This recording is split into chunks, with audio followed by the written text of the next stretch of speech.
Hello everyone and welcome to State of the Realm, your weekly Final Fantasy XIV podcast. This week, well, new patch, podcast is about that. I don't think we need to say anything else. We'll be doing first impressions and going over some clarifications about content that we have been speculating on the past few weeks but got confirmation on in things such as the patch notes or just playing it this morning.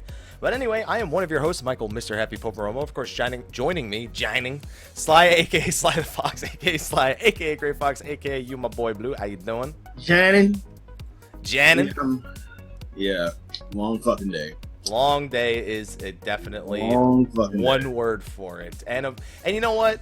It's a special show. We need a special guest. He's become a bit of a semi-regular on the show in the past few months. Yeah. You may know him for popular things such as Merri Shorts, and by that point you know who he is. He's very merry. Hi, I'm Merri. He's Merri. You know who he is. You guys know who he is by now.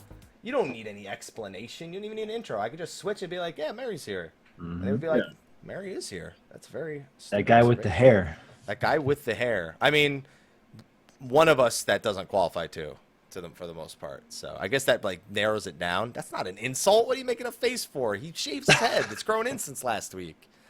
It'd be weird if I said he did have hair when he shaves his head, because then it'd just be all this right here, which I need. It's good luck. It's good luck. That's true. Somebody rubs your beard, it's good luck. Don't tell them that at TwitchCon. No, I said a good look. Oh, good look. Well, it's also good luck. Only if you have like the Confucius one, though. Something like that. So, patch 3.4 today.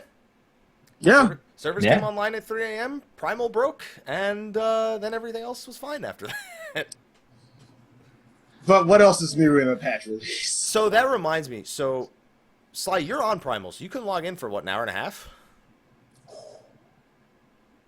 Here goes the shit talk. Okay. No. I'm actually curious because I didn't follow it. It only took about what, maybe 5 minutes. Really? Because everyone was telling me it was down for like down for an hour. No, everyone was freaking out in my stream. Maybe yeah. The first boss I experienced was error code 1016. Okay. And that took about roughly 5 minutes, and then I got only on. affected 4 servers. Everyone told me it was all a Primal. Everyone was telling me Primal's down, Primal's down, Primal's down. I was just getting fed information. I think some servers on Primal were down, but not all of Primal was down. I was got fed on misinformation. Yeah. What about you, Merri? Did you have a nice smooth login earlier? Spotless. Did you get an apartment? Yeah, I did. Apparently, there's still apartments on Balmung right now. There are still apartments on Gilgamesh. It's surprising. People are like, "Oh my god, really?" I had somebody come in and tell me that their server Surprise! was sold out, and then it was like, oh, sorry, I just didn't check anything past Ward 1. I was like, yeah, you need to check the other divisions, my man. Yeah, I think I got the 3rd apartment in my ward. Yeah, I got the 8th apartment in Ward 8. I got the 57th apartment in Ward 1. And I found out that like 5 to 6 of my other people from my stream that are all in the same apartment building. So we're throwing parties. Neighbors. We're neighbors. Lobby parties. There you go, lobby parties. Which not ward area did you get? Mist. It's my 3rd house in the Mist. We have the Elysium house. You have Mel's house, which I'm a tenant to, and you have the apartment. This is the first one I actually own. What about you, Merri? Lavender beds. That's what I'm talking about. Country living. As long as it's not the Country goblet. living. I could never forgive you if it was the goblet. Well, no, see, that's what I was talking about this morning. The goblet, I don't like the goblet in terms of actual housing, but the apartment looks decent. I would actually take an apartment in the goblet over a house. One landslide and you're done in that place, man. So that's it. I need insurance if I'm going to live in the goblet.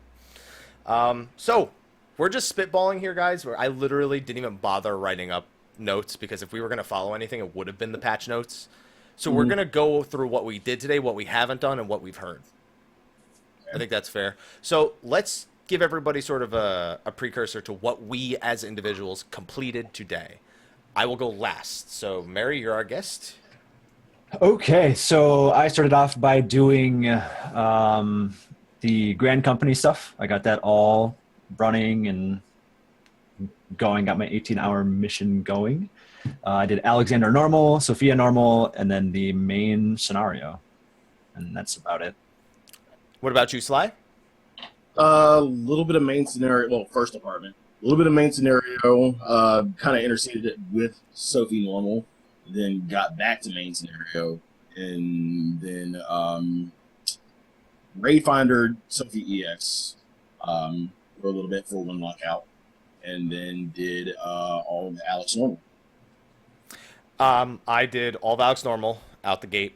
I started working on getting materials to people to craft me stuff. I spent a lot of lore. I didn't have any Grand Company seals, so I straight up bought some stuff off the market board, which was a little hefty in price. Luckily, I had 40 mil, but even that's not going to cover everything that I need.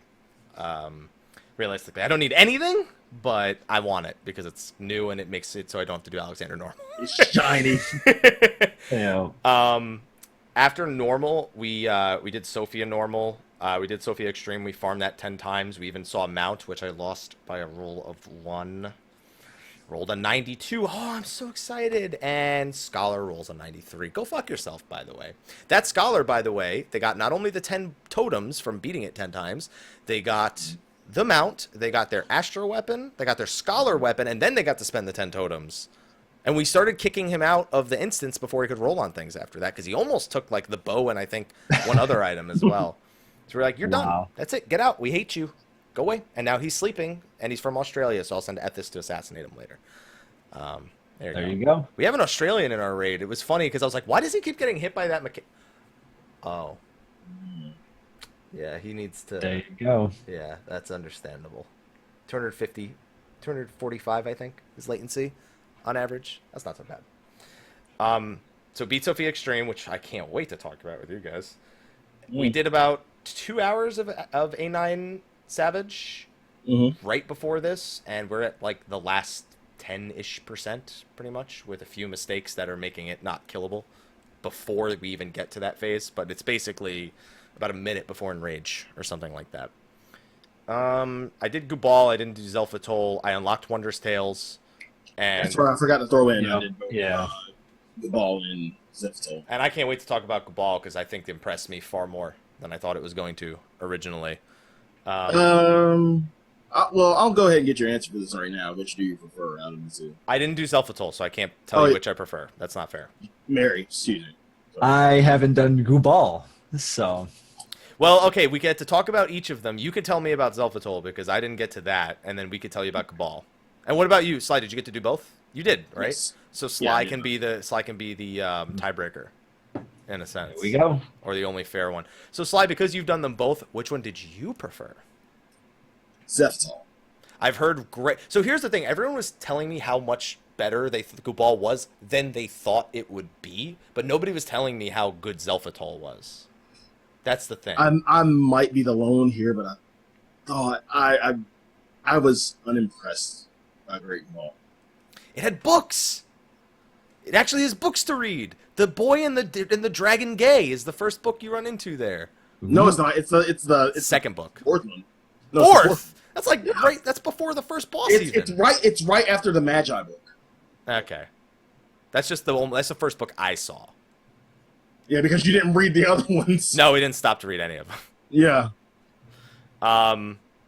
Okay, so you thought, what was it you liked most about Zelfatol versus Gubal?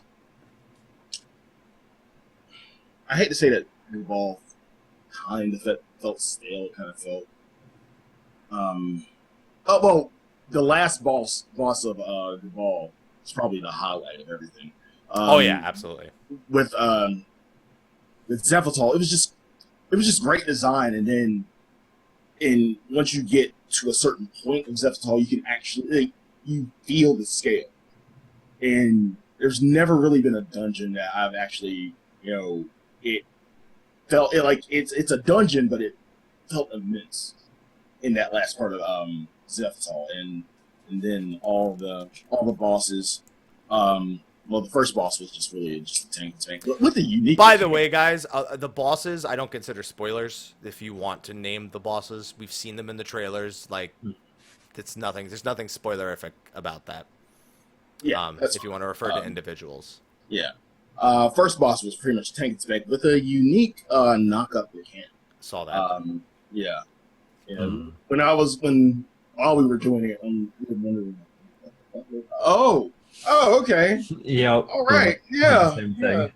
thing. I'm like this is really unique. And then second one, kind of reminiscent to A7 or anything with spikes. With a knockback, like they set barriers in. You basically get knocked into barriers, so you don't get knocked into spikes. Still a fun boss. And you also have to avoid the tornadoes when getting knocked back too. Yeah, True, that's the other thing. True. Third boss was really good. Even though, like, essentially these are fucking simple ass bosses. See, that's why I heard people like Cabal better. Was the bosses were more impressive? Specifically, the last boss was more impressive. Yeah. Zephytol was. So you're disagreeing with Slyh here? Like Zephytol seemed beautiful. Visually stunning. And don't get me wrong, Aesthetically. Cabal aesthetically is pleasing as well, but I felt it better in Zephytol. And the only thing about the last boss is, I was excited for Bird Tits, and it kind of felt like she phoned it in.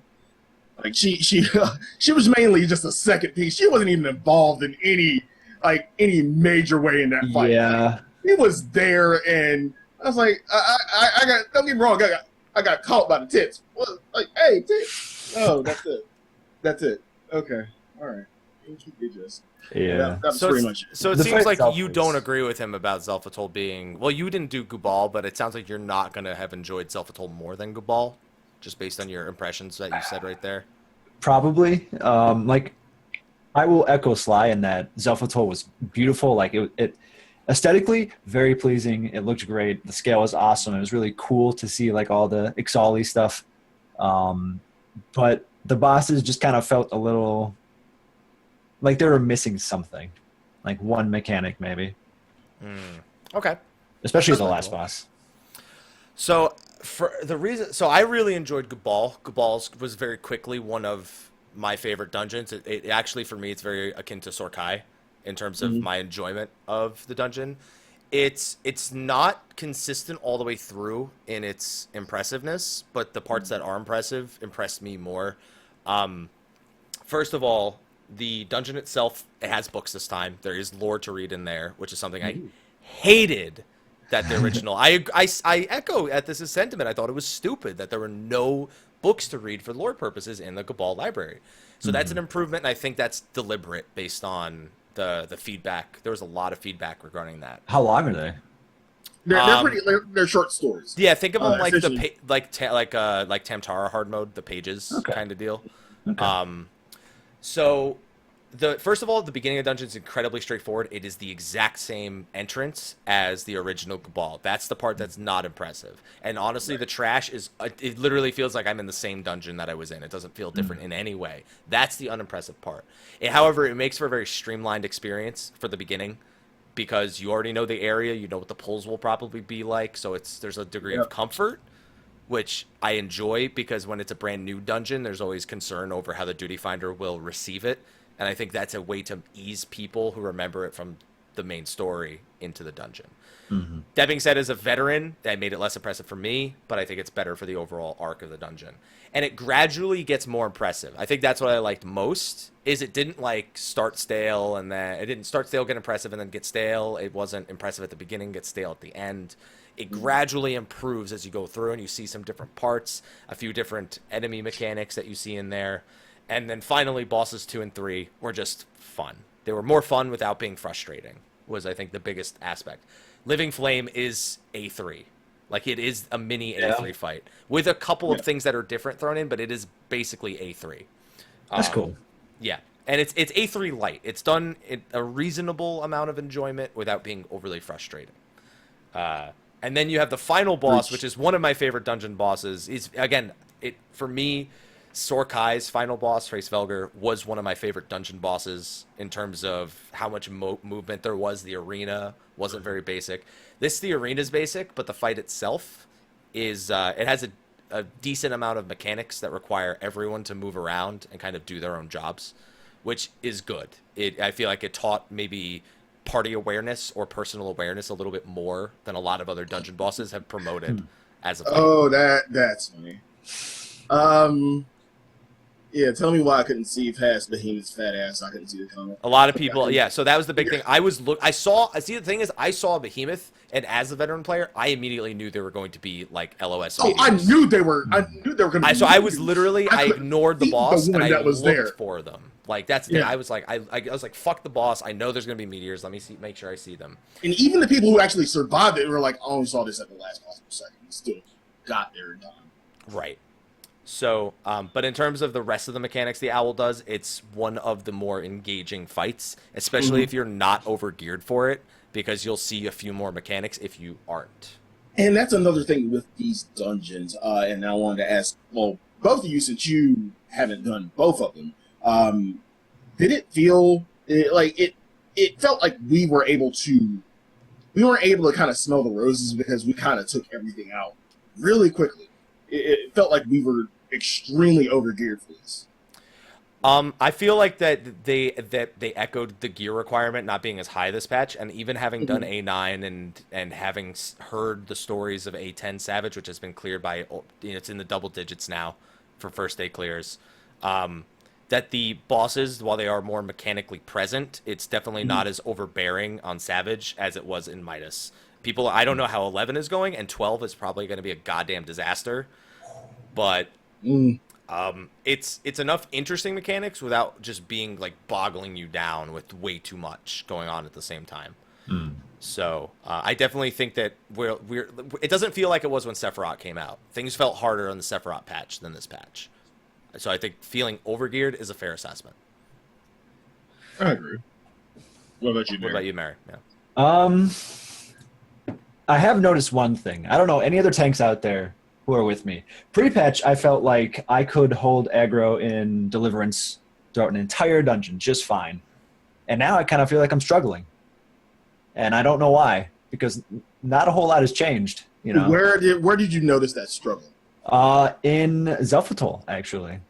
Like just doing my normal rotation where normally I could hold aggro just fine in Deliverance. Like it just felt harder, and I had to pop into Defiance a few times, which felt shameful. I only remember ripping hate like maybe twice, and that was in the second boss. But other than that, no, it was fine. You know DPS sucked. This is the big thing that people like to point out, and it's actually true. For the majority of in between a patch, the people doing the content are your standard average player. They're not attempting to overperform. They're not attempting to pull out all the stops. And so you either get low to average DPS levels. Like that's when everyone talks about the whole 600 DPS people in the Duty Finder. But we were like, I think Mal was tanking with me. Mal can say we were coasting. Yeah, that's the thing. Really fucking coasting. On day one of the patch, the players who are trying to overperform are more frequently there, and those are the players who will regularly pull aggro off you and Deliverance or Sword Oath and things like that. That's honestly, that's probably it. If I had to guess a single probably. thing. Yeah. So definitely, I'd go with that. Overall, I'm happy with this. From what I'm hearing from Zelfatol and what I've experienced with Gubal, these are both dungeons I don't see myself regretting getting an expert, which is exactly what I want with the expert roulette. I'm sure I'll want one more than the other, but personally, with Zelfatol's amazing visuals and Gubal's sort of straightforward but increasing impressiveness, I don't see myself getting like, every time I do an expert if I don't get the one I want. Fucking Hullbreaker. I don't mind. See, the thing is, for me, Hullbreaker, it's just the first boss I don't like. That's one of the high. That's one of the high points of dungeons for me. It's just the first boss of Hullbreaker that I can't. You can pretty much phone it in on the first boss and not really give a shit. But it's just the fact of getting Hullbreaker for like almost a week and a half. Yeah, I got Hullbreaker every day. I still want more than 2 dungeons in my expert. They don't need to release more than 2. That's the biggest piece of like feedback. I'm surprised that hasn't made it through. Is how much more we just don't like, even if it means keeping the old ones in, not producing more, just keeping the old ones in. I would love to just have more than 2. It's not a roulette, it's a coin. It's a coin flip. And sometimes it feels like that coin lands on one side way too many times. Yep. So, that's one, please, 4.0, do not do that again. Like, I'm begging you. Everybody, please, official forums, and type it very nicely. And you will be okay. Please. Okay, so after that, we had Alexander Normal. We all did Alexander Normal? Yep. Oh, yeah. So let's break it down. Let's go one by one. First of all, I skipped all the story, and we won't be talking about that. But if you guys did watch the story, without giving any details, just for a conclusion. You can do this too. As far as the conclusion goes, and I won't not giving any spoilers. No names. No names. No nothing. Well, this is really the theme of the patch. This patch was, in terms of story, very emotional. Very emotional. I heard everything in all the stories has some more of an emotional pull. Oh yeah. As far as this story is concerned, whereas if I remember the second or first tier of Alexander's story, good conclusion. Really good conclusion to the story. Did it make you care about Alexander's story more, or the overall story of Alexander? Okay, that's the important thing, because that's been the number one complaint of Alexander, is the lack of... Yeah. I felt like they kind of, again, phoned it in for the first and second, but since this was the last one, we pretty much got the conclusion to everything, and all the questions answered, all the relevant points that we wanted to see for so long. Just now, but why at the end? That's my question. Okay. I felt like the first two sections of Alexander kind of laid the framework, and then they just dumped everything on us with this last one. Which is kind of that was the biggest thing with Coil, is Coil set the framework with a 5-minute cinematic trailer that destroyed an entire game. And then when Coil 1 was completely unimpressive story-wise, even just fighting on Bahamut was enough to get people excited about Coil 1. Even though there's fucking no story other than that. Yeah. But then Coil 2 and 3, well, they set a little bit more framework. Because, again, Coil 2 is literally the first couple of, 2 cutscenes and then the final cutscene, turn 9. And then turn 13, again, pulled all the strings. So I feel like it's similar, but Coil just had the advantage of having that trailer before. Yeah. And an entire, expansion 3 years dedicated, for us, an entire failed game to set it up. Yeah. Pretty much. In terms of the raid going into 4.0, I'm not going to ask you the fabled what is it going to be, because there's literally nothing to base it on. Would you like it to be like Alexander, where it was completely separate from the main story, or do you think that it could hold more impact like Coil, because Coil felt like a main story raid? Do you think they need to go back to that, where it's a tangent of the main story and not something that's completely unrelated and off to the side, as much of a threat as it could be? I'd like that, especially now that they have normal mode. I feel like that's a lot smarter move to go in, because everyone can still experience the story. Yeah. It's not like Coil, where there's that difficulty barrier and it felt like you were missing main story. I mean, that's kind of the whole point of having a normal mode, so you can do things like this. Mm-hmm. Yeah. What about you, Slyh? I actually think it's based off what I saw, I think it's a high possibility that it will be tied into main story. Just based on the 3.4 main story itself? Okay. I'd be sorely disappointed if it wasn't. Okay. Yeah, I have ideas too, but obviously. Yeah, we got to keep it spoiler-free this week. Okay, now moving into Alexander itself, the fights. Let's do A9 first. So I'm going to ask this for pretty much every fight we talk about. Just give me one of these, wherever you fight. For me, A9 is a perfect example of a fight that is designed well, as much as it can appear designed poorly if you're way too good at it. What about you? Slyh, you thinking hard over there? Meh. See, that's the thing. Until I realized the design of the fight, that's how I felt. Was meh. Again, I need to go back and do it again. Just I was on autopilot, just really DPSing and DPSing ads and dodging this, dodging that. Really, as a DPS, I really didn't have hardly shit to worry about. All in all, the design itself, while unique, there's just nothing lasting there for there in it for me. I mean, okay, Faust, gatekeeper, been the gatekeeper since the beginning of Alexander. We got a Faust, and okay, here's Faust. Hopefully in Savage it's a little more of a gatekeeper, but in normal it was just... Okay, let me tell you about Faust Z, which is the best name. He finished his Zodiac quest, he flies in to defend Alexander, and you kill the guy. He got a Z title. That's it. He is the least impressive Faust of the three. Yes. And let me tell you that this is based on my experience with him in Savage, not in Normal. Faust, when you fight him in both Normal and Savage, the original Faust, he's got all the ads pouring in gradually over time. There's more and more. There's more cleaves. You have to. There's the clear DPS check, and it's just the damage just builds and builds and builds. Hummel Faust, kind of the same. You start by fighting 2 Fausts. They're very similar to the Faust before, but there's no ads. Then Hummel Faust drops in epic fashion, and you're on this tight DPS check, which was a decent tight DPS check when Alexander Midas first came out.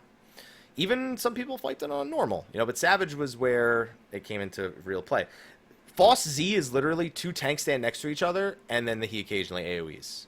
And that's it. It's the same exact thing as Normal. It's just the tanks need to be splitting the cleave. And that's it. It's completely underwhelming for a Faust. It makes clearing it subsequently much simpler, but it was not impressive in any way. It was the least impressive Faust of the other ones. Now, A9 itself, I think, is brilliantly designed for Normal, and that design doesn't come through as much in Savage, but it's still a good fight in Savage.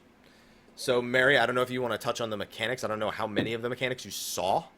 I mean, I was watching your stream when you're doing Savage, and then obviously I did Normal. As a tank, I had a lot of fun with it because it's like a lot of things kind of rely on the tank to an extent. It's like, oh, I can do this, and then this happens. Like, it was kind of fun to discover that stuff. I like that it's a unique arena. It's not just a circle. There's some stuff to it. So, for me, I love that if you do the fight perfectly in Normal mode, you will roll over it, and you will not see what happens when he gets angry. You have complete control over what he will do to fuck you over. In Savage, you don't really have a choice. The enrage is dictated by him eventually repairing himself. And if he and when he will eventually, you will be forced to make choices where you go, well, if I kill this set of ads, but I leave this set alive, he'll absorb them and get some health back, and he'll get one step closer to this, but I have to make a choice. I can't do everything. Whereas in Normal, at least up to the point I saw, you can do everything, and he will always stick with just the one arm, and the fight just ends up on repeat. But if you fuck up, it's not over by any means. You can completely let him stockpile off an entire round, and he'll get an arm and he'll heal, but the fight's not over. And I feel that's the important thing, is encouraging you to do better next time by giving you positive reinforcement for doing well and only a degree of negative reinforcement for doing poorly. This is just Normal mode we're talking about here.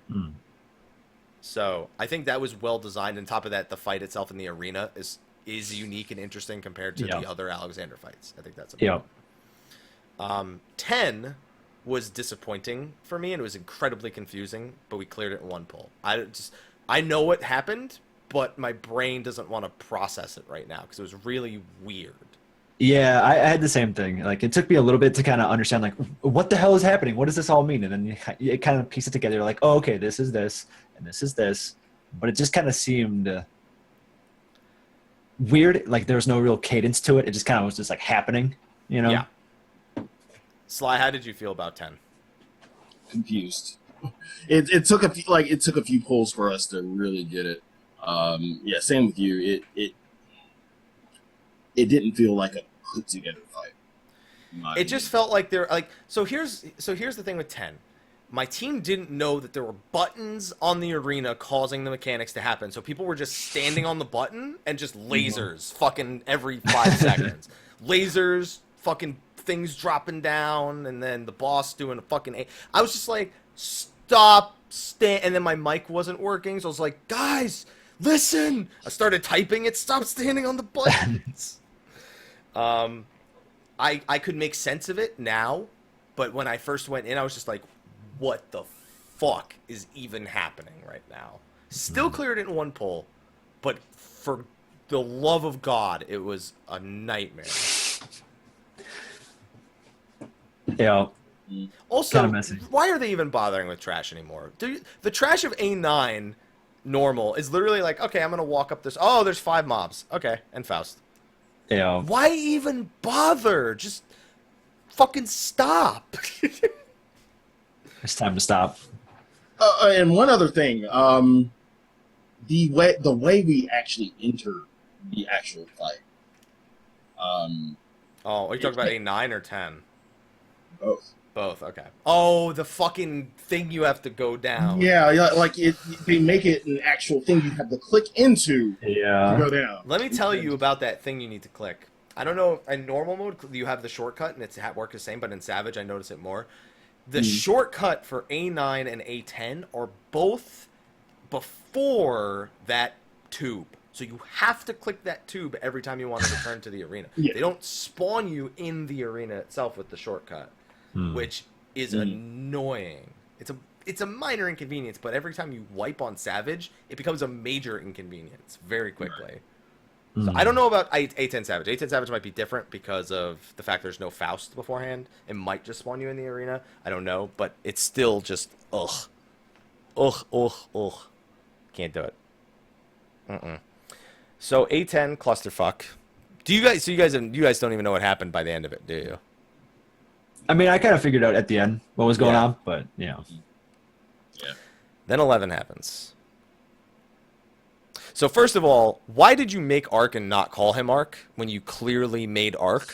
I knew you were gonna get pissed at that shit. So here's the thing. It makes you question if it's really an Ark callback, right? Because he's like, if it's Ark, why not just, unless they have another plan for Ark, like at some point, like the name Ark, like they did with what's his name in Labyrinth of the Ancients, Phlegathon.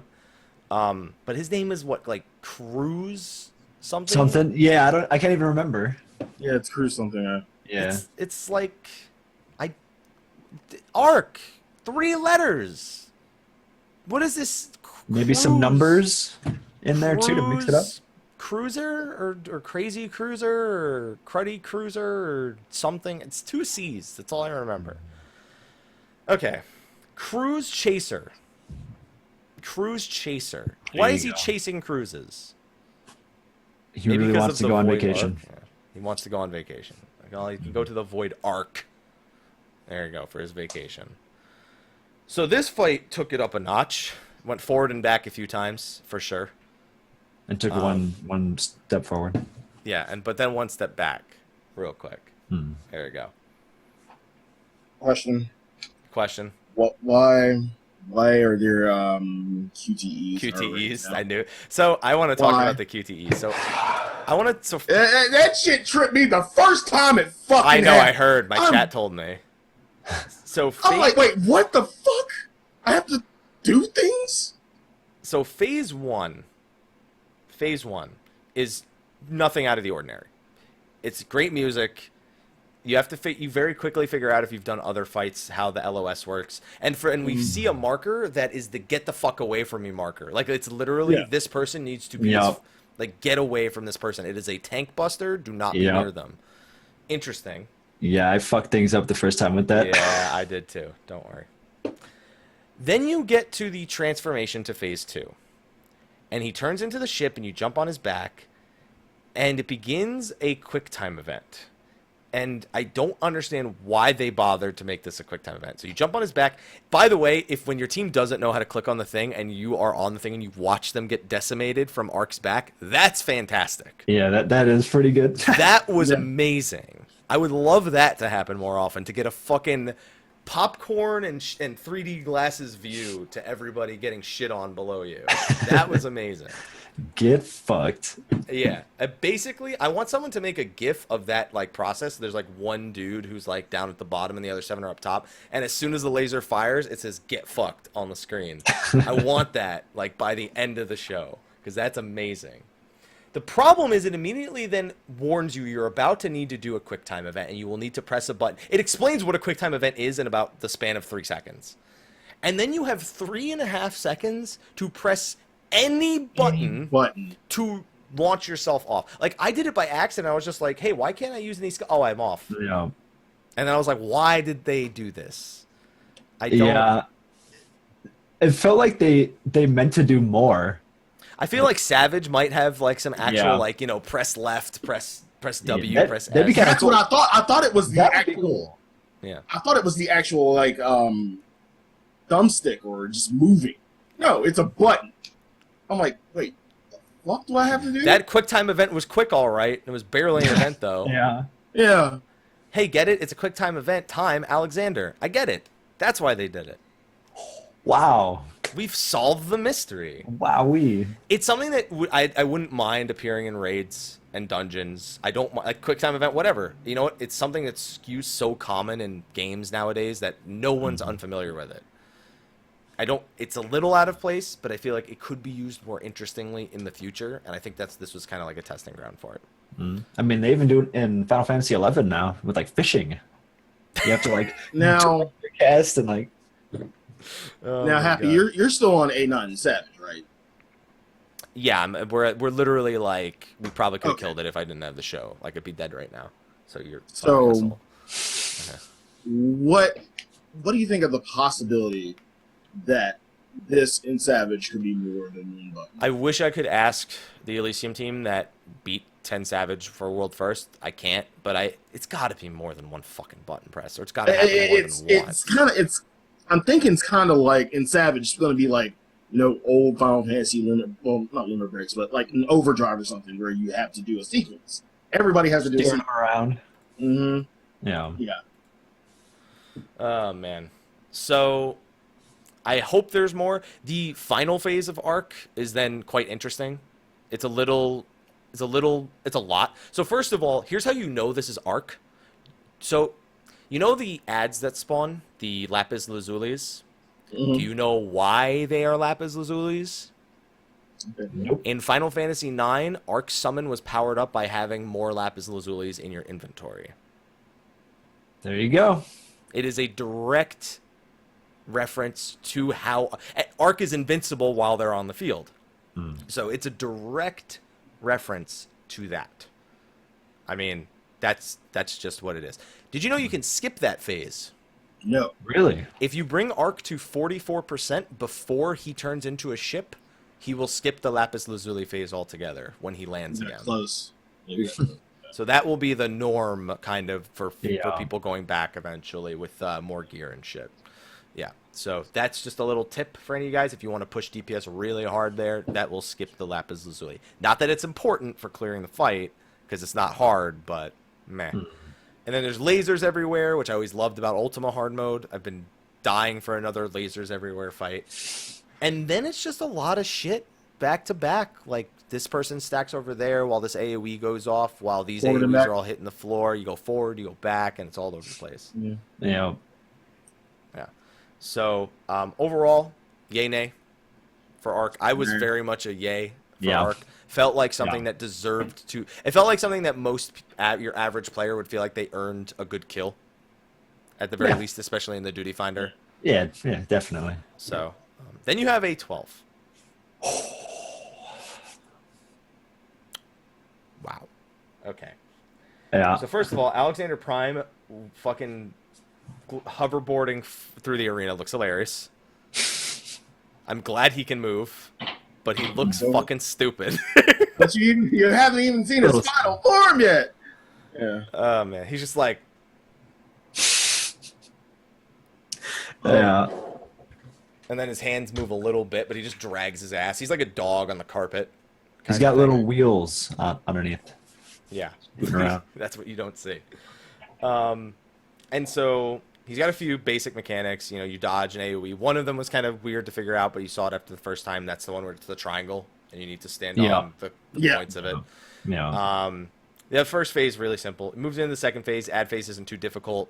But the first thing, and I think this probably wiped every single person, other than maybe the one or two people that just said, you know what, fuck it. Because Yoshi P said this.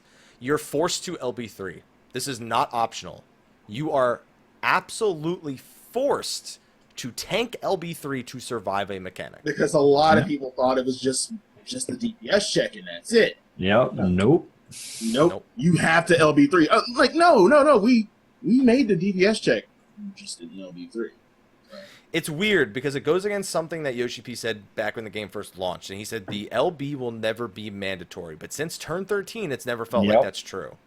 Because Right. turn 13 surviving, even with the tank LB2, surviving is a goddamn nightmare there. The only difference is here they force give you an LB3 because there's nothing else. Mm-hmm. I don't mind it, but I don't feel that it adds very much in terms of interesting gameplay. It's more like it kind of forces you. Limit Break's always been about making a decision. Like, do I want to use this for melee? Do I want to kill some ads with this? Do I want to survive a big hit because we're weak or whatever? This takes the choice out of your limit break and doesn't really add a mechanic to the fight. It's just like an easy button. Mm-hmm. And they don't really explain it either. Like, it's never explained, other than the fact they force feed you an LB3. It's never explained. So people going in blind, like, you're pretty much fucked. Yeah. But it looks cinematic as fuck. So very cool. It's what I expected. Everything is. It's my Alexander. It's my type of Alexander. It's beautiful. It's beautiful. I'm very, very pleased. We also got to see what they meant by the. Oh no, Sly, you had something to say. I saw your hand go up. Yeah. The one thing that really impressed me with this, out of everything, out of the aesthetics and everything, sound design most of all. Yes. Oh, on point. What happens within the time distortion and how the music is even affected as well. This is like one of the best design fights I've ever seen. Ever. This was so we got to see what they meant by time playing a factor. And they give you a shit ton of AoEs to like all separate, but after you've set yourself in a position, you're frozen in time, your GCD locks, your buffs stop ticking down, but your dots and your hots still tick. So like Medica 2s and shit and dots just before that mechanic goes off, do that. But it is nice that everything freezes, basically, because it means nothing is wasted. Grease Lightning's not wasted, Blood of the Dragon's not wasted, even things like Blood for Blood and Raging, none of it's wasted. Even though you're being asked to deliver on a quite mobile mechanic, most people would probably consider. Right. And that's a good thing because cooldown timers were nice, but man, not getting MP back at the end of when you've wiped is still pretty shit. I gotta admit. It was definitely a good thing. And then you also have something that's really strange. You have what is basically quarantine for the DPS. This is a better quarantine, in my opinion. Much better quarantine. Much better quarantine because you can see what's going on in the actual fight. Whereas in quarantine, you were in the fucking penalty box. You couldn't see shit. And if you died there, you died there. Well, no. Rare. You don't see what's going on in the fight. You see something else. That's very, you literally. very so important. what you see is So that's actually a huge story spoiler. What you see. Yeah. I can't actually talk about it. Yeah. But you're not seeing your own raid group fighting. Let's just put it that way. You're seeing something that when I saw it, No. I got it. Okay. Now I saw it. Yeah. Okay. I screamed. I was like, no. It's amazing. Yeah. It's incredibly important to the lore of Alexander, what you see in that instance. Yeah. But this quarantine, much nicer. For one, it's not stupid. you're not picked up in the middle of your rotation and thrown against your will into a room with a fucking ad. Go willingly. You go willingly, and it is still a timed thing, but you go, like, you can say, I need to get this one GCD before I go to keep Blood of the Dragon while I'm in there, or Grease Lightning before you get to make a choice. That's the first most important. And the better part about it is once you're done with yours, you can bounce around until everyone's ad is just done. Instead of just staying there like, okay, I'll wait until we either need to check or no. Kind of like Circus Tower. Yeah. And then on top of that, if you are faster at killing yours than another member, even this is very important for the Duty Finder, you can go to the other platforms to help people finish theirs off. Granted, you probably won't have too much time to do that, but it's something that in the Duty Finder, when one player may be more or less skilled than the other, is important for making sure it's clearable. Mm-hmm. And I feel that it was good they put emphasis on that. Will you be able to help other people in Savage? Probably not. But it will probably be like the Pentacles are on A8 Savage, I imagine, where everybody's responsible and that's it. You better fucking do it. Yeah. So one blooper. When this happens, I mean, first run, of course. First run, people just run up to the orbs, or nobody does it at all your healers go in, and I'm like, and the people who are down there left, they're like, well, okay, you're fucked. The one downside to this is that unless you're probably a warrior and you're going in place of a DPS so they can keep Mhm. DPSing, is that you will probably never see it. Like a healer will probably never get to see Yep. that Unless instance they of the actually go in for whatever. Yeah. reason. yeah, Reason unless they someone got just to says go in. send the healer in for whatever. Like, just send the healer Yeah. in and have the DPS go help them kill theirs immediately, like afterwards.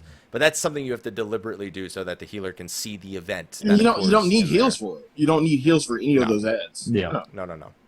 Mm. But pretty much any off tank can kill those things in time. Yeah. There's no reason, especially after the sword oath buffs. Yeah, I went on Out Warriors, so Yeah. got mine down just fine. What's also impressive is that when it throws you back into the fight, you're given invincibility in case you're thrown in a shitty position. Yep. So again, an important lesson learned about that kind of, because I got thrown into a fucking cleave, but I was fine because they gave me invincibility, which I greatly appreciated. It's like 3 seconds too. It's pretty. It's more than long enough to move out the way, Mhm. assuming your game doesn't take 20 years to load.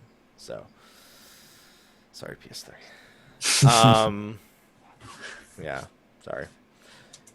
What else was I going to go into? And then the final phase is just, man, I never thought I'd say, there's only so many times I can see Alexander in one fight. You have an Alexander who summons an Alexander inside of an Alexander. No Mhm. exception. That's next level shit right there. Yeah. Yeah. And it's very visually impressive when you're doing it as well. Oh yeah. Although it feels like turn 13 all over again at some point. I love the weight of everything. Yeah, I completely agree. It's good. They did an excellent job overall. Like, this is an Alexander worthy of being an Alexander. You feel like this is, dude, that's fucking Alexander. Yep. That's beautiful. From what I'm hearing about A12 Savage, which drops a mount, by the way, it is a mount that resembles the ads that you Yep. fight in normal mode. So the butt weird ball Alexander, thing, the yeah. ball Alexander, that is the mount that drops from A12 Savage. I got my toy Alexander from A12 normal, and I think it is my favorite minion now. It is the most visually impressive minion I feel. It's perfect. And as a Lalafell, it doubles as a mount. There you go. Runs away from me sometimes, but it's fine. So if you guys are looking forward to the A12 Savage mount, look at the ads in A12 normal. That is what the A12 Savage mount will be. Should have been Arc. Should have been Arc, but it's not. Unfortunately. Mm. So overall, fights and story together, Alexander's finale. 10 out of 10. We'll have a future episode to talk about Savage, probably, because that is in itself an entirely different beast to talk about. And I don't feel like we just don't have any experience in there. Like, not enough. I've got some A9, and then you guys just have normal. It's nothing to talk about. Yep. Any closing thoughts on Alexander before we move on to Sophia? I think they really pulled it together at the end. Like the first two, Agreed. Proteus, Midas kind of, but I think it was worth it. I really like it. It was good. Oh, speaking of the music, the fact they give you all the Alexander orchestrion streets from the quest themselves. Yes, that was And not needing to go back and farm like A8 normal or anything like that. They just hand you the entire Good shit. album. Here's a fuckload. Just take it. Here's 4 in one quest. Yeah. They just hand, I think it's 6 total orchestrions. Yeah. Mhm. That was a great, it felt rewarding. Like, doing normal felt good. I felt good going through normal the first time. It didn't feel like I No. only had to do it to get to Savage, which is a very positive thing for a normal mode. The A12 P1 music is not there. That is the only theme missing, is the first theme from A12 normal, or from A12 in general. Okay, so done with Alexander. We're going to move on to Sophia, the second member of the Warring Triad, who Sly hates. I How don't c- hate her. How? How can you with her Her rack. her loveliness? Yeah. Yeah. And you get 2 heads for the price of 1 Sly. I know that's something you like. Oof. There you go. How you doing? Oh, Sly, so lewd. So I didn't do the story again. Because when I stream it, I skip all the story because some people want to watch from work and they just want to enjoy the gameplay itself. Okay, so since you didn't, no spoilers, Merri, what did you think of the lore for Sophie? It was good. It was cool. Yeah. It's good. Okay. It's really interested in like reading more from the Rising Stones, from the book, basically. I haven't done that yet. We'll get to talk about that next week in detail. Yes. It'll be a long episode. Mm-hmm. Long episode. Okay. All right, so we'll start with Sophia normal as a fight. Mm-hmm. I remember when they said this was going to be easier. You know, I'm not going to say it's harder. I'm just going to say I don't know if I trust random people nearly as much as Yoshi P gave me the impression that I would be able to. Yeah. You mean these 7 other ads that you got to deal with? Yeah, the 7 extra ads that you got to deal with. So phase 1 and phase 2, probably the easiest. I agree, the easiest of all the extreme primals. Even Nidhogg it's comparably easier too, even on Savage. Yeah. The DPS checks are lower. The mechanics aren't entirely presented to you in such a way that you can absorb them properly, which I think is a mistake.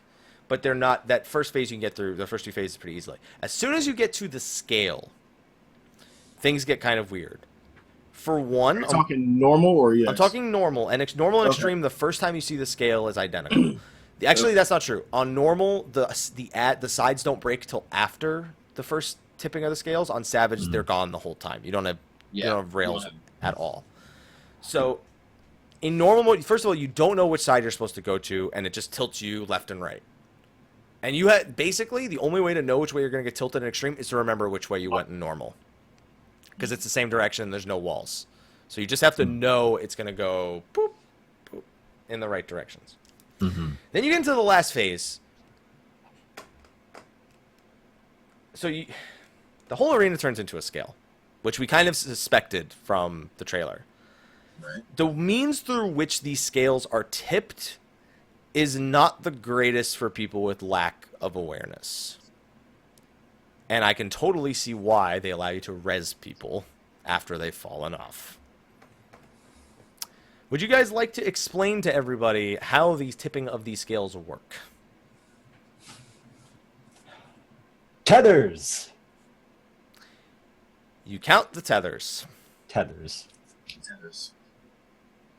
Yeah. That's, you better learn how to count real quick. Ayo. I mean, it's fucking easy to count. Mm. They're on in normal, there aren't a lot of tethers to really go around. I mean, No, but in extreme, it becomes a bitch, and we'll talk about that after we touch on normal. Yeah. But a lot of people immediately, they see, okay, Quasar's casting, there's these tethers, and then all of a sudden the arena tips one way or the other, and half the people fall off. That was my experience with it the first time through. And math. Let's just say math on normal is not nearly as bad with only one type of meteor. Extreme, let's just say there's more math and more gravity involved. It wasn't that hard overall, but it's not made, but once again, it doesn't do a very good job at conveying to you the way it doesn't point you to the edges other than the Quasar ability casting and say, hey, those 2 sides are, like, it doesn't at any point say, look at the sides of the arena and count the number. Like, there's just, you needed one person attentive enough to explain it to everyone, but even then, some people just won't see it coming. Mm-hmm. And I think that is the design flaw of Sophia normal. Yeah. I think it was, I don't know, I thought it was pretty easy to grasp.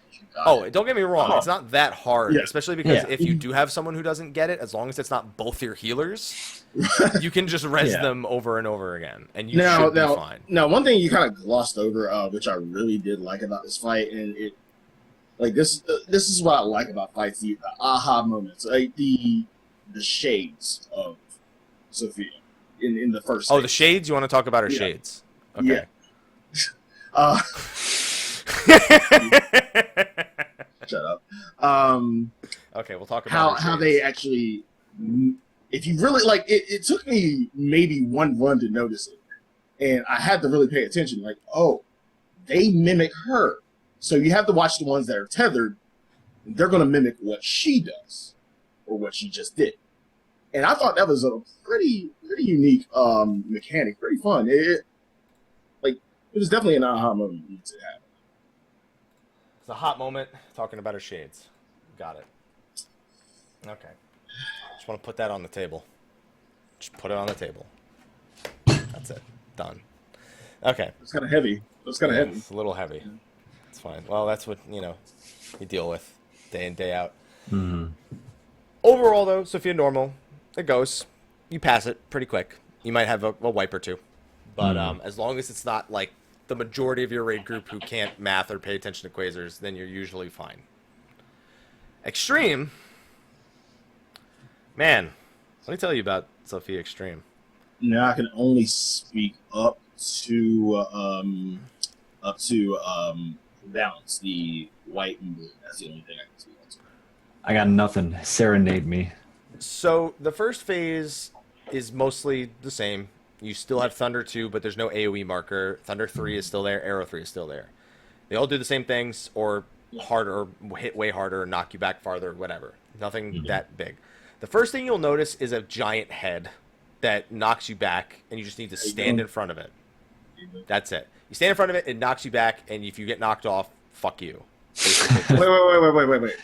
So you haven't gotten to where the head doesn't knock you back? Because I thought there was a way. If you take 0 damage, it will not knock you back. Okay. And that's true of most mechanics in the game. If you take 0 damage, the mechanic does nothing. That's like, even if you go to like Hullbreaker hard mode, for example, the final boss is poisons on everyone. First of all, a lot of people don't know this. You can actually, if you pick up a potion and you do not have a poison stack, you'll actually throw it at someone who does automatically. Mm-hmm. A lot of people don't know that. Second of all, if you take 0 damage, poison never affects you. So there you go. So that's the first part. That's not that bad. Whatever. You probably die to it on your very first pull because you don't know what it does, and then you know immediately, just stand in front of it. Okay. Then you get to the Alos section, which is brand new to Extreme. And these are basically ads that will tether to Sophia and copy the spell she is casting while they are tethered. So if they copy Thunder 3, when they use the execute command, they will use Thunder 3. If they copy Arrow 3, which is that 2 or 3 of them will always copy Arrow 3. I call them shades. Yeah. Then they'll use Arrow 3. Your goal is to basically figure out the safe spots based on which ones copy which spells. Mm-hmm. That is not made abundantly clear right away, how that works. It's another mechanic you'll probably die to immediately upon reaching it, unless somebody explains it to you, like, on that point. Mm-hmm. And the random part about that is that it won't be an Alos that you hide under sometime. Half the time, it'll just be an empty spot. You might get lucky and get an empty spot. So here's the thing. There's actually a set pattern for Extreme. If they form a square around the arena, or I guess a rectangle, like a even rectangle, they will always do Thunder 3 and Arrow 3, and you can always hide under one of the ones that does Thunder 3. It will always be a safe spot. Yeah. If they're not lined up perfectly and they're just all over the place, one of them will have Thunder 2, which is the conal AoE, and you can, again, there's actually more safe space if it does Thunder 2, because you can use its flanks if it's not too close to another one. But that also, same deal. You can just pretty much hide behind them. And that's important for later in the fight. That you'll be introduced to both those mechanics in the first 60 seconds of the fight before the first phase ends. And they are probably the two of the most important mechanics until you get to the scale mechanic later. Then the ads. Fuck these ads in the butt. Yeah. All right? Because, so there's 3 ads, and this was true in normal too. It's the first Demiurge, the second Demiurge, and the third Demiurge. The first one's a Paladin, who, by the way, is the biggest dick of them all. The second one is a White Mage, and the third one is a Dragoon. They all suck for their own respective reasons. The second one just has a gaze attack, turn around, whatever, kill it. Yeah, she's not that bad. She's not that bad, but if you get hit by it, you get confused. The third Demiurge has a Ravana mechanic, and the first Demiurge has a Ravana mechanic. They literally have Ravana mechanics. You get behind the third Demiurge to avoid an attack, because he literally does Liberation, where he hits, like, the 270-degree cone. So you all get behind him, whatever. The first Demiurge can go suck a dick. On so many, like, I think they made the Paladin one the biggest asshole the most. There's also an AoE that the third Demiurge drops. No one cares. Yeah. You just don't stand Frostbite. In it. Like, whatever. Yeah, fucking don't stand in the Frostbite, please. Yeah. The first one has a parry. And he does a bi-directional shield like Ravana normal, where it's either front and back or left and right. If you hit him during that, which, by the way, you've been focusing this other ad, and you switch, you're like, I'm gonna fucking plunge to the fucking ball. And I hit the fucking shield. Because I didn't see it on my screen when he cast. dickhead. Second of all, what he'll sometimes do is he'll wind up a charge mechanic, and you have to split the damage. If anybody took a parry, they're going to die. And if you die in this phase, you become a zombie and you attack other people. You don't die permanently, but you become a zombie, and it's a bitch. Because I crit someone for 8k when I was a zombie with an auto attack. So it hurts. My God. It hurts a lot. And he'll put up the shield and you'll be on like his flank dealing, oh, okay, whatever, I'm on the flank. And then he hits 60% and he just turns and everybody gets a fucking stack. So I literally just do this. Nope. Oh, and Unleash, Ricochet, Elixir Field, they all will trigger that parry even if you are not targeting him.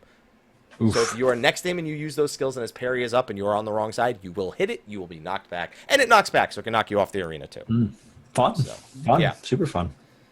So, not that difficult, but really fucking annoying at the same time. I'm just saying, too many times. Oh, and if you don't stand in the direct middle of that chargeback, it knocks you to the side, which can knock you into a frostbite, it can knock you off the arena. Whatever. It's just, all of the mechanics are in this guy, pretty much, is all you need to know. But the DPS check isn't that tight, so I wouldn't stress that.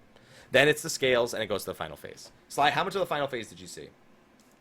Again, up to the balance, where's the white and blue? That's the balance mechanic. Okay. First of all, I'm the colorblind person, and I had to explain how colors worked in this fight. Wow. That's problem number one. Second of all, math. Yeah, fuck math. Yeah. So, you remember the whole scale tipping mechanic before? Where it was like two, and it was like maybe there's 2 meteors and 1 meteor, and it would... There's now blue meteors that count as 3, a weight of 3, so equal to 3 red meteors. Oh, that's fun. So you can end up with a combination like 2 blues and 4 reds, and then it's 6 versus 4. You'll never have more than a difference of 2, but if there is a difference of 2, you need to be closer to the edge when the scales tip, because it tips you farther based on how much difference there is in weight. Huh. So you can be... So here's the thing. The golden rule, you will never be on the same side as a blue meteor. The blue meteor will always be the heavier side. That's just the way they designed the math behind it. But you need to calculate how far you need to move to dodge the AoE. Because sometimes there's AoEs that you need to be knocked out of from that. So like a Sophia head will go to do an AoE, and it's on the near inside. So if you're on the far edge and there's only a difference of 1, you just get knocked directly into it and everybody gets a Vuln stack. So you need to know that you need to be on the inner track of the arena when you're knocked back, so you get knocked past the point of the head AoE. And then there's a horizontal AoE for north or south, so you then also need to educate, well, do I need to be standing on the south side of the arena or the north side of the arena? I don't want to do this in the Party Finder, ever. Yeah, that sounds awful. I don't want to do it in the Party Finder. Ever. Ever, ever, ever. That sounds like a nightmare for pugs. Yeah. Like, you know how he said one person will figure it out, and then everyone else will follow? No. They really, really won't. It's fucking addition, subtraction, but it's like the worst addition. I've never been so pressured to do 3 plus 1, 2, 3. Okay, it's 4 and 3. It's 4 and 3. Go that way. Your math teacher's laughing right now. I told him math would be important. No, you know what? I actually had a math teacher back in high school who somebody asked him that. You know what they said? They said, you don't need to know this, but you need to show me that you're capable of learning something, because that's what your jobs out in the field are going to want to know. And everyone's like, fuck. No one's supposed to have an answer to that. I'm supposed to complain like an American does. Yeah, I'll never forget that. Yeah. There's a reason why I never forgot that quote. And that bitch probably designed this fight. There you go. Got a job at SC. And then there's a lot of mechanics that just don't have tells. You have to sort of watch the arena or Sophia herself in order to figure out what's going on. Like, oh, does she have a white glow around her? She's going to do 3 AoEs back to back. Does she have a green glow around her? She's going to hit the tank with a huge tank buster that requires a tank swap that also knocks you back. You're not going to know that until it happens, though, the first time, is the problem. And there's a lot of that, and it all just they throw more and more of it together at once as the fight goes on. All of a sudden, there's this Then there's also, you got to have a white AoE stand on top of a blue AoE. You can't have Yeah. two blue AoEs on top of each other. You can't have two whites. Everyone needs to have a match, or you do AoE damage and you get healing debuffs. And then you have to go run over to the Sophia head, and that knocks you back. And then you have to be doing these AoEs while squeezed into a tight space while quasars are going. And it's just like, this is, what universe was this the same difficulty as Nidhogg Extreme? Like they described. It's really not. When you see it all come together, you will realize your animosity towards it. I'm confident. And I had to do it 10 times. I probably have to do it 10 times more to help somebody else. So, as the only one of us who has completed Sophia X, on a scale of 1 to 10, if you had is the second. I feel this is the second hardest primal fight they've ever made behind Thornton. But for different. So here's the thing: Sephiroth was harder to beat, but Sophia for me was harder to grasp. If that makes sense, which is sort of in line with what Yoshi. It makes sense. It makes sense. Yeah, absolutely. It's incredibly unique. There's nothing else like it in the game, which is a positive. You can draw certain you fall off the arena. There's dashes. There's knockbacks. Yeah.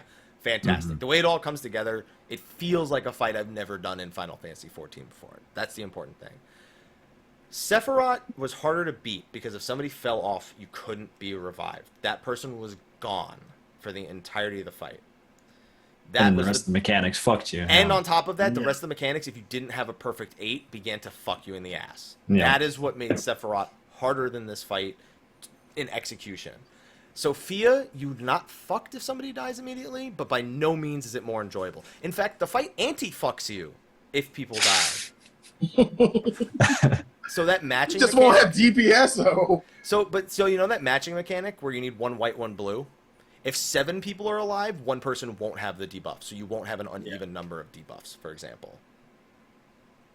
Oh yeah, good luck doing that first fucking time in a fucking raid finder. Was that a one-shot, boys? Where people don't know how to fucking stand still. You know what the worst part is? Is because you know how, like, when I'm moving on my screen, you're seeing it a second later? So you're trying to move to them, and they're like, oh, I'll move in, and you're just like, this fucking... Yep. And we miss each other by like It's close. That's the one fucked up part about it. I'm there, but I'll miss them by like an inch, and I'll get a debuff. It's always about inches, Sly. How you doing? Overall, though, I think it's, again, incredibly unique, but it doesn't, to me, follow the theme that they sort of promoted, where this patch would have higher clear rates, because I don't see that with this fight. I will say, again, I echo the sentiment, like with Zelfatol, where you said you were like Deliverance losing aggro, and also that you kind of steamrolled through it. It seems the gear checks are lower. I think Sophia's Enrage, you are going to have to be a more average tier, like not super, obsessed about your performance kind of player to hit that Enrage. Because even with tons of deaths, we don't even know how close we came. We assume it wasn't even close. Because we had one fight that dragged on an extra 90 seconds, and we still didn't hit Enrage. So it's not like Sephiroth where you'll probably hit Enrage even with proper mechanics done because everyone's so obsessed with doing it properly. Mm-hmm.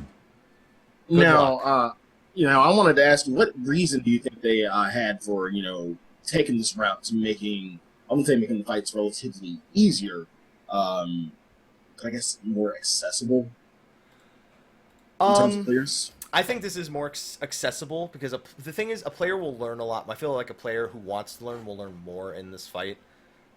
And with the gear level that's kind of required for it, even if they don't, there's an opportunity for it to still be beaten, even if you're a slower learner. That being said, I feel like a lot of people will just quit the duty out of frustration. Like, party finders will be quit within 3 pulls, even if everyone doesn't know the fight. Because you're going to see somebody who just never does the scale mechanic correct. And you have to res them every time, and you won't want to deal with it. I guarantee it. It's more forgiving, it's more recoverable, which is what makes Sophia, I guess, lower on their scale. But that doesn't make the fight...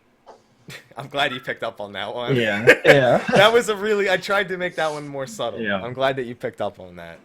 Lower on... Yeah. But... people are going to struggle to learn it. more than anything. And bring summoners. Summoners great for reses that aren't healers. There you go. Beautiful. And fuck the guy who rolls one more than you on the bird. Fuck him. Fuck him. I'm totally that guy. I hate you so much. I am absolutely that guy. I've been there. I've been there. All right. Leviathan Pony. So that's the majority of the major content. There are some other things to talk about, though. Squadrons is one. I went on my way to unlock them. I haven't gone back and done anything since. Haven't unlocked them yet. From what I understand, it's better than people expected somehow. I don't know. It's kind of, I mean, it seems kind of interesting so far. Like, there's a lot of balancing your crew and raising different stats, and different missions have like different stat requirements. So you kind of got to balance your team, and you can have two teams. So you can have one that's maybe balanced for like certain missions and another for others. So like, there's some degree of management there. Is there any excitement in actually recruiting somebody new through the challenge log? Yes, because crazy things can happen. I don't know. I wouldn't really consider it a spoiler. You can have NPCs show up in fucking reindeer outfits, snowmen suits. Like, they just show up, they're just reindeer outfit. Like, what's up? That's an actual recruit, because I feel like that would happen on Balmont. Yeah. It's like, all right, reindeer, join my company. Literally, I'm gonna recruit Hardware Hank, and gonna be done. And he's just gonna sit on the bench. I'll only have 7 people. He'll be on the bench all the time. That's amazing. That's so funny. Yeah. Glamour. It's just more proof that Glamour is the true endgame, right? Mm-hmm. Yep. There you go. Can't wait to do dungeons with them at some point. Just a whole team of reindeer. On a Santa suit, boom. Then we have Wondrous Tales, keeping up with Chloe Aleopo, or keeping up with the Aleopos. Yeah. Aleopo. Yeah. Chloe. Yeah. Chloe. Yeah. Yeah. I wonder, is Kim the name of the other Mikote by any chance? Maybe. I don't know. I had to ask. But if you I don't know if you like, I have mine up right now. What were some of the things you got on your first sheet? So my entire first row was a dungeon level 1 to 49, a level 50 dungeon, a level 51 to 59, a level 60. Yep. From what I understand, everybody got that, and then from that point on, things change. Yeah. Then I got Labyrinth of the Ancients. I actually don't remember. I think it was Void Ark and Weeping City. And then I got Palace of the Dead 41 to 50. I got 1 through 10. Okay, that's where. Yeah, I got 11 through 20. And then I got Alexander on. Somebody else told me they didn't even get Palace of the Dead. So, minor difference. Then I got like 5 Extreme Primals. Yep, I got a lot of. Yep. And then I got turn 1, turn 9, and Slaughter in PvP. Yep, Slaughter? I got turn 2 and turn 5.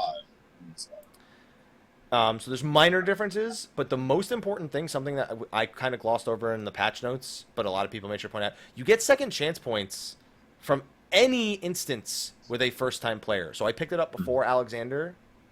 I have 8 points now. Yep. I'm next out. I have 9. You have 9. From what people tell me, they do carry over week to week. That sounds like bullshit to me, but I'm down. So. And by the way, you can get turn 3 on the book. I've seen pictures of people who got turn 3.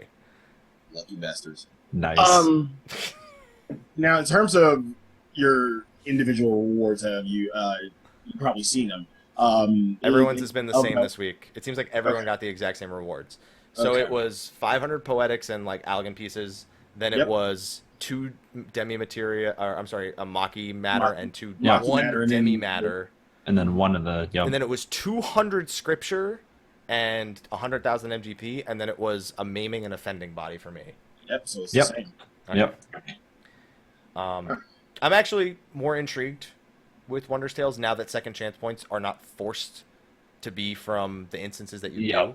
Because it means that if you are that dedicated to try and change your outcome, you can. It's still RNG. No matter what you do, you'll never be able to manipulate it all the way.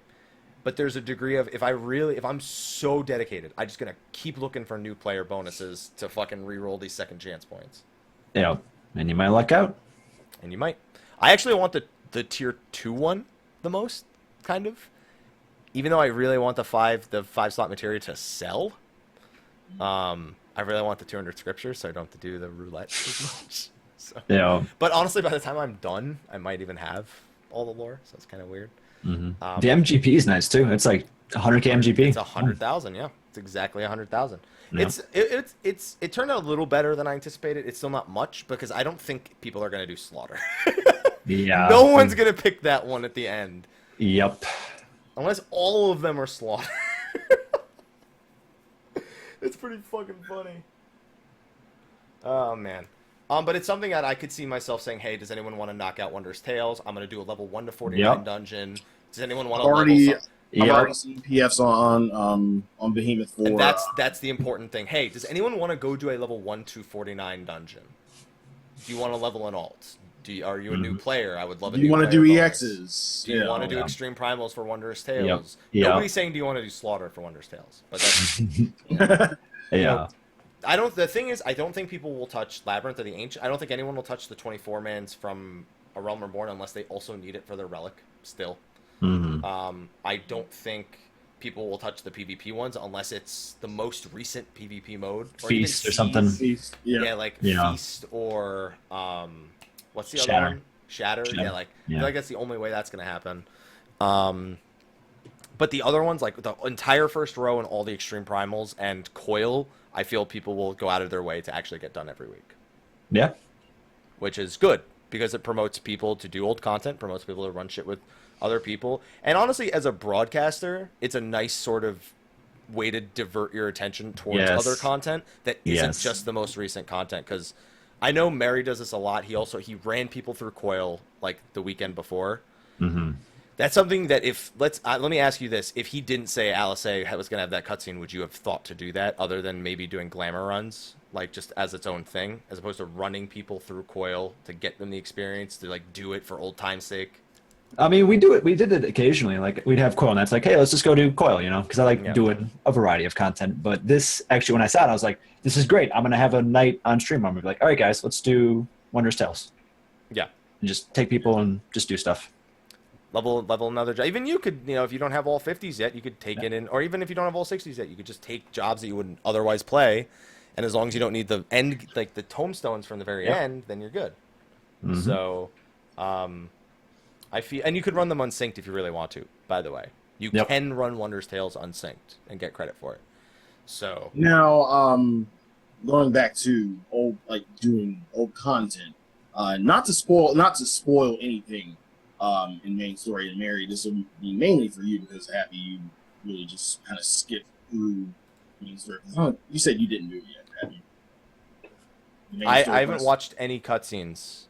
Oh, okay, so you do know about the particular instances. What do you think of them utilizing old content for this main story? And so you'll probably know what I'm talking about. I thought it was interesting. It was done tastefully, I feel.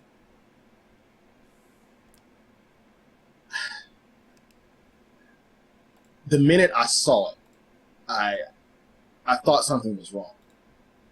I clearly thought something was wrong because, wait, this isn't 3.0. Yeah, I had the same thought too. I was like, but once I actually got in the fight and saw that there was certain dialogue that was different, then I understood. That was a nice touch, yeah. It was a nice touch, but I mean, we already have enough reasons to go back to old content. I felt like they just could have. I felt like they missed a step there in making us go back. I don't know. What about you? What do you think? Well, I haven't done the thing you're talking about yet. I haven't seen any of the. I only unlocked Zelfatol. Remember? Oh, okay. Yes, that's right. That's right. So you're not that far. Okay. Right. So I haven't gotten to that point yet. So, but I'm looking forward to it now. Yeah. Interesting stuff happens. Interesting stuff happens. Quick question: are you guys getting any crafted gear? Probably not. I ain't got the fucking money. How many people did you beg for it from? Nobody. I mean, they gave it willingly. Okay. No, I don't have it. Shit. Like people are already selling it for like a $5 a piece. Buy two, get one free. That's That's how you know they're ripping you off, by the way, and they know these prices are going to dick out like in a week. you see that shit on the market board. Buy 2, get 1 free. Like really. I'm just saying. You're gonna take a hit. You're gonna really take a hit for that much. No. I'm good. But yeah, I ain't got that much money. Oh man, it's crazy. I'm picking mine. I already have full right side. I just provided a few mats. I tipped the person a few mil, and it was one of my mods, so he went out of his way to do that. So you went ahead and got the mats. And I didn't have anyone to make dissolvents, so I actually paid out of pocket for dissolvents, which were like about 400k a pop. That was rough. Now on your particular service, have you seen him? Have you seen him on the board? And if so, how much are they going for per piece? You don't want to know. I didn't look on Belmont. You don't want. No. I want to know. I want to know. Like, okay, we're talking about Greg here. My 40 million probably would not have even bought me one item. Wow. That's brutal. It may be one item if I'm lucky, but not 2. For 1 piece? 40 mil for 1 piece. I'm telling you, by tomorrow, people were already undercutting. Barely. By tomorrow, I could probably afford like full right side off the market board, but that would be it. And then by next week, I'd probably afford full right side and then maybe a couple of left piece. But give it a week, give it 2 weeks, people will call, because people are already undercutting out the ass and trying to do those 2-for-1 deals and shit. Jesus Christ. So it's pretty bad. It's pretty fucking bad. I ain't gonna have that shit for a while. The way I see it, given Savage tuning and how quick people are going through with basically 240. And that was where I was going to wrap things up, so I'm glad you moved into that. Yeah? Yeah, I don't see the need to buy gear when I can just kind of get Alexander gear and just kind of... Yeah. So, the World First race is on. 9 and 10 have been beaten by a multitude of people. Angered got World First of A9 Savage, followed by Solitude. I don't know if it was 2 groups in Solitude or 2 groups in Angered, but I feel like it was. I know it was 3 EU groups first. EU came out the gate strong. Elysium 4th. Elysium took 10 first, but has since been followed by Angered, Solitude, etc., etc. I know the clears of A9 Savage, A10 Savage are in the double digits, and I believe A11 is still its own monster. That is not too much is known about it. The race prediction was what Yoshi said was 5 days. 5 days. To be fair, the only reason A6 Savage took 4 days to beat on its own was because of the bug with compressed water and the lightning. So I just want to remind people of that. I'd also like to say, by the way, if you're not the one who's beaten the fight yet, stop saying it's fucking easy. Please, stop being that guy who is like, oh, I don't even raid Savage. Oh, it was beaten already to 2 bosses beaten already today? That's too easy. Stop it. Don't be that guy. Don't be that person. You can be that guy when you do it. When you do it. When you're the guy who's beat, like, oh, I beat A9 and 10 Savage today. They weren't that. They were really, like, easy. I was disappointed. You can be that guy. But don't be that guy who has no experience in the raid and says, yeah, it's easy. Just please. Don't do it. PSA. Are you sticking? Well, you know what? I just have a hard time believing 5 days. I want to believe Yoshi P because he said less than a week, but Okay. you know my thoughts. If it's not less than a week, it's over 2 weeks. I think I said reset, right? You said the day after reset, the day of reset, next Tuesday. The day is what of you reset. said. You said next Tuesday. I wanna push it up. I wanna push it up a little bit now. Why, you didn't think 9 and 10 were going to go down in the same day? I did. I think 10 literally. I think 9 and 10 were done within 5 or 6 hours. Honestly, A1 and 2 Savage took about 6 hours, about the same time. Honest to God, I think 11's going down tonight. I think tomorrow. I know. Yeah. I have no faith in it being tomorrow for A12. Tomorrow will be A11. Or no, 11. No, yeah, 11. I did 11. 11 will be tomorrow. 11. Yeah. With no knowledge of gearing and how that fight's going, I feel tomorrow is a fair expectation. I don't Now, know mind you, if it will be by Friday. these are the FCs and groups that have the money to get the gear, that have the money to get the crafted gear, and have probably already got it. So, I'm pushing it up to the. You know what's funny? You know why I'm getting the crafted gear? Because I'm so not good enough at machinist to do without. Like, I am not good enough at that job to play it without some sort of gear advantage. Yeah. I'm saying it straight up. Do not take that. I can give, at best, moderate machinist advice. I cannot tell you how to play that job to perfect perfection. Look up Creator's Guide or some shit for that, because that's what I did. I was like, I don't know fucking shit. It's a beast. It's a beast. Yeah. Machinist is unique. It's not good, man. No. It's not good. I prefer Bard, but still, like, it's a decent job. Tap casual all the fucking way, dude. All to the fucking bank. There you go. Oh, man.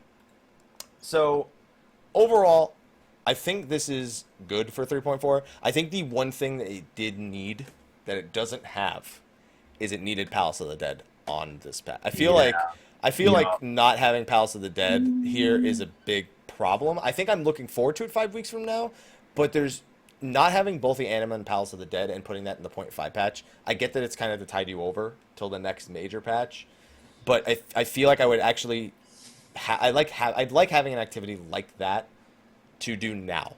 I don't to kind of chew on in between. I don't agree with that because you're essentially groups are starting grade that. House of the Dead will only interfere with that. Now, mind you, 5 weeks from now, a lot of groups probably aren't going to clear. Probably are still going to be in it, but it'll still be backseat towards raid and towards everything else. Like Wondrous Tales, getting your gear, getting all that, I feel to me necessary before saying, hey, House of the Dead's out, let's do this shit for raid or whatnot. Yeah, it's just that's just added on to the sensory overload that was today. In my opinion. That would just add on to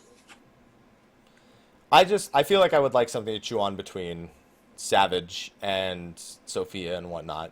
I mean, that's kind of always been the problem of even numbered patches, and I think that having something like Palace of the Dead 5 weeks from now will help alleviate it. I think I would have liked 51 to 100 now and 101 to 200 in 5 weeks, personally. What's so you would have split it up? Yeah. Okay.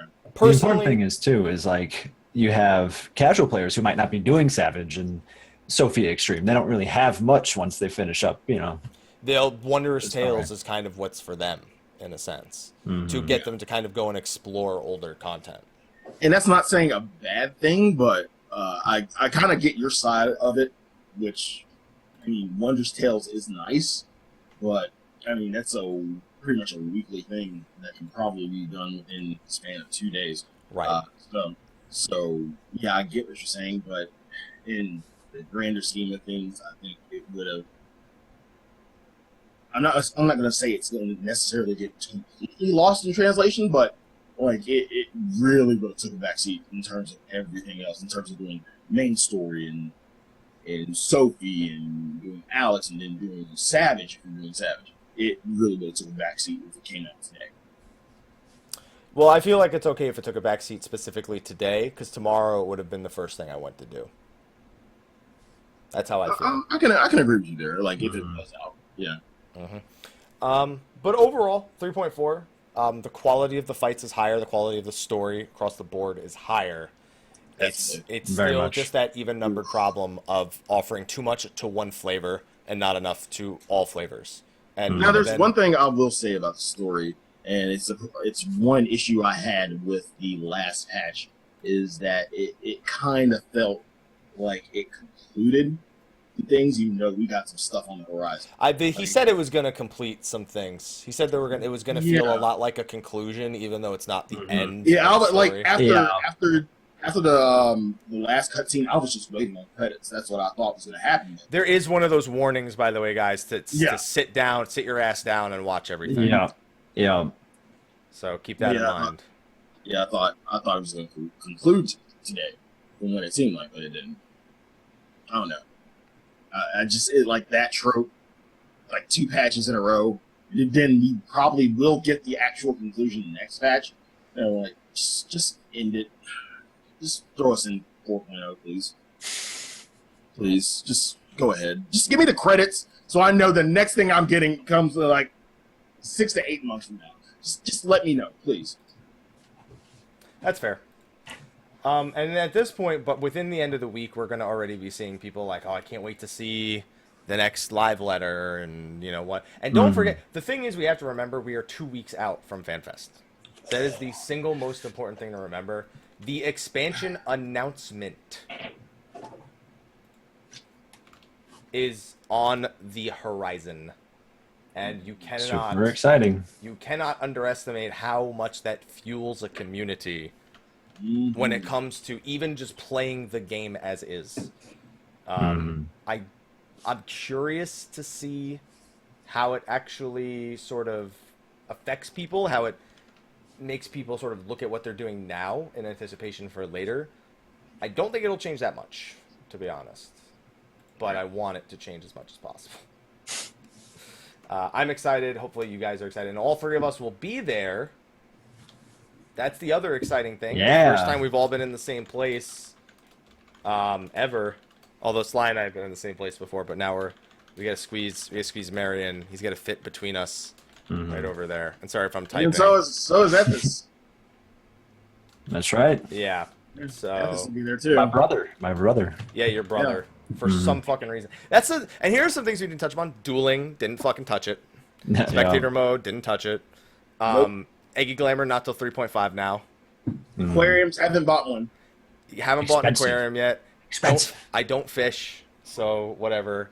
Apartment haven't decorated yet. I'm just sitting in it all alone with no furniture. And these are things that can excite the people who aren't all about the hardcore rating. But again, even I feel these things only go so far. And the apartment, do not worry, you will get one, guys. You will fucking get one. Even if they run out this week, next week there will be more. No, but you need to get him now. Now, go get him.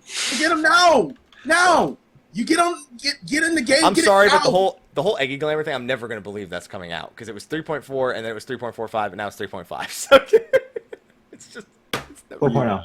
Who's looking forward to it? It's never gonna fucking happen, dude. It's just never going to happen. Like, I have no confidence whatsoever.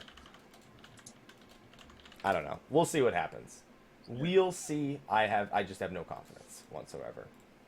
All right, gentlemen. I think it's about time. We don't need to stretch this on longer because a lot of us have all three of us. There's a lot of things we still haven't been able to experience on day one. So this is something that fortunately we'll have time to touch up. Yeah. Well, I mean, like 7 Yeah, hours. like that. I was asleep 24 hours ago. About this time. So yeah, I'm doing all right. Yeah, it's just I can't wait to get back in. That's gonna. I'm like. Yeah, me too. I'm literally muting my mic, turning on Final Fantasy 14 again, and going right back to where I was, like 5 minutes from now. So, without further ado, I think we can wrap the show up, and like I said, not stretch on longer than it needs to. So, Merri, you're our guest. Why don't you tell everyone where they can find you at, my man? Well, you can find me at very_Merri on Twitter. Also, twitch.tv/very_Merri. And Very Merri Productions on YouTube. That is where I will be. That's where he will be, in case he had to remind you. All the time. All the time. Sly, you're up next, my man. You can find me on twitch.tv/Slyakagreyfox. You can find me on Instagram at Slyakagreyfox07. You can find me on Twitter at Slythefox. You can find me on Behemoth Plot 14, Word Bob and Lavender Beds, and in my apartment. I have one of those. Now, Sly, there's something else that I've been informed about when it comes to you. I'm gonna show you something. I want you to tell me if Please don't tell me. Please don't tell me the picture. Do you recognize this image? Do you recognize? Ooh. Do you Ooh. recognize? Share it. Do you recognize? Share it. No, watch the stream. God. Do you recognize? Oh God, I gotta go back to the stream. Do you recognize this image? Would you There we like go. to? Would you like to tell us more about this image? Would you like to share more about that image right there? You're wearing you're wearing some interesting garb. Mm-hmm. You're That's my championship belt. I like That's the golden Slyakagar. I like your choice of accessories. yeah. You got a nice bracelet on. I see some rings, some swag. That is the golden Slyakagar that I earned with Merri. That's right. I wore mine for a little bit, and then I just ripped it off because I'm not manly enough to wear it. Yeah. I kept my Terry Crews glamour. I just wanted an explanation. I kept my Terry Crews glamour, and that's how I'll be rating. Making my way downtown, walking. There we go. There you go. And I'm the last guy whose screen just every time I do this it goes black, which is why I usually like having Dwayne there. Mr. Happy 1227, Twitch, Twitter, YouTube, Facebook, Instagram. Recently got a cat. His name is Aloha Dwayne the Cat Johnson. And when we clean a litter box, you can smell what the cat is cooking. So I just wanted to share that because Aloha is a cute cat. Nice. And unfortunately, not streaming. Sometimes he wanders in that hallway back there, but like he's mostly like he's so hot, he just lays under the bed. He's like, "Fuck you, leave me alone." You got to invest in a kitty cam. Put it in your corner. He won't come in here yet, though. Is the thing. It would need to go in the other room under the bed while he's just chilling, and then he'd probably attack it. To be honest, but he's a cute cat. Also, in case you guys didn't know, the one big feature is the raid progression. The raid progression thing you can put above your head. It says RP. That stands for raid progression, right? So you can let people know when you're raiding. Totally. Yeah. Okay. Yeah. Don't forget about that, guys. That's an important feature. When you're in raid, everybody needs to put on their RP, their RP designator, so everyone knows you're doing raid prog. Okay. Just remember. I'm doing that now. It's very important. There you go. Sophia, RP. Alexander, RP. I love Alexander RP. There you go. I'm all about that Sophia RP. Yeah, I'll show you the creator. Oh yeah. Anyway, there you go. How you doing? Very important. All right, ladies and gentlemen, thank you for joining us this week. Next week will be Spoiler Cast. We're doing it in just 1 week because of FanFest 2 weeks from now. This will be joining us, and we'll be spoiling all the stories. So if you don't like spoilers, sorry about next week. But until then, we'll see you next time. And until then, take care. Until then, like Bye. a billion times. All right. Before I do anything else, I'm hiding the camera and I'm like just moving things around.